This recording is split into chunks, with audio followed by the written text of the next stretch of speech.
بسم الله الرحمن الرحيم. أصدقاء وحبايبي طلبة الصف السادس الابتدائي، روما، إساء، رقية، كلكم حبايبي.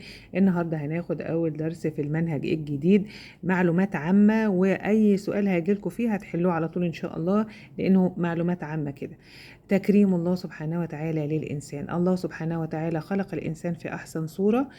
ليه؟ لأن هو ميزه عن سائر المخلوقات، لأن الإنسان هو خليفة الله في إيه؟ في الأرض. ربنا خلق الإنسان علشان إيه؟ يعبد الله سبحانه وتعالى ويعمر الأرض. طيب إيه اللي بيميز الإنسان عن سائر المخلوقات؟ ميزه الله سبحانه وتعالى إن هو التقويم، خلقه في أحسن إيه؟ تقويم. لقد خلقنا الإنسان في أحسن تقويم. طيب تسخير الكون، سخر الله سبحانه وتعالى الكون للإنسان. ليه؟ عشان ينتفع الإنسان به وتسير حياته زي إيه الله سبحانه وتعالى ما أراد. وسخر لكم ما في السماوات وما في الأرض. طيب الرسل والكتب، الله سبحانه وتعالى أرسل الرسل للناس علشان يعلمهم لتعليم الإنسان، وأنزل إيه؟ الكتب.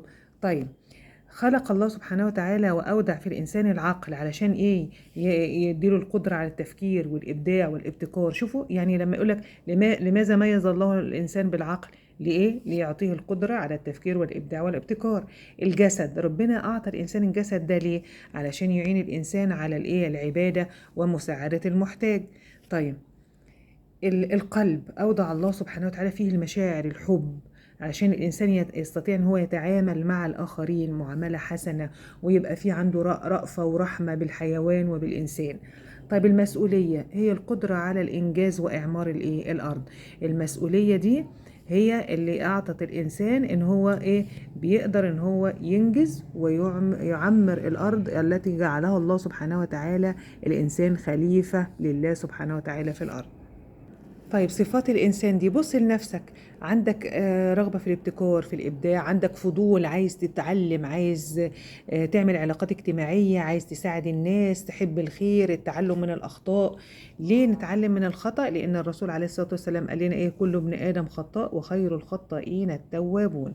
طيب شوف عامل لك إن صفات الإنسان: حب الخير، التعلم من الخطأ، وحب التعلم، والطموح. الإنسان عنده طموح، لازم يبقى عنده طموح، لأن اللي ما عندوش طموح يبقى أكيد إنسان مش طبيعي. تكوين علاقات اجتماعية، لأن الإنسان من الأنس بيحب دايما إن هو يعني لو الدنيا ما فيهاش ناس والإنسان قدر كده يتعامل مع الناس، كانت هتبقى الحياة موحشة جدا.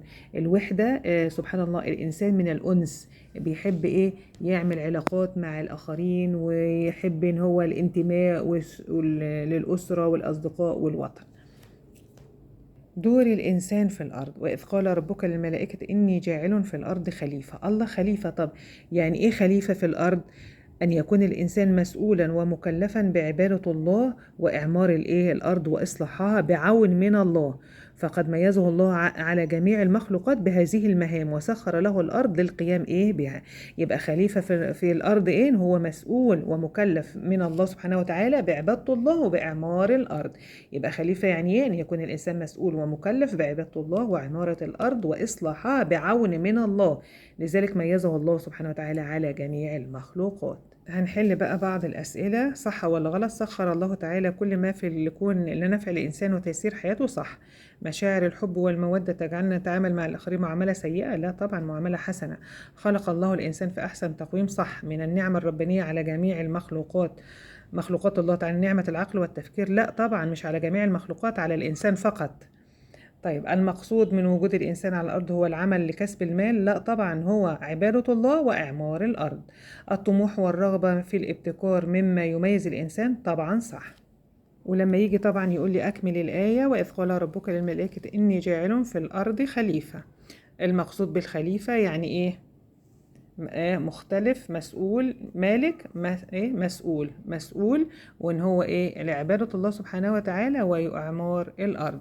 ما الدور الذي خلق من أجله الإنسان؟ خلق عشان يعمل عشان عبادة الله سبحانه وتعالى وإعمار الأرض. كفاية كده عشان الفيديو ما يبقاش أطول من كده، وأنا متأكدة ان هو لو جالكوا أي حاجة، لأن الدرس سهل جدا، عبارة عن الله سبحانه وتعالى خلق الإنسان ليه؟ علشان يعبد الله وعمارة الأرض، وأرسل الله سبحانه وتعالى له الرسل، وأنزل إليه الكتب، وسخر له الكون، وجعله وحمله مسؤولية إعمار الأرض. يلا شكرا لكم، سلام عليكم.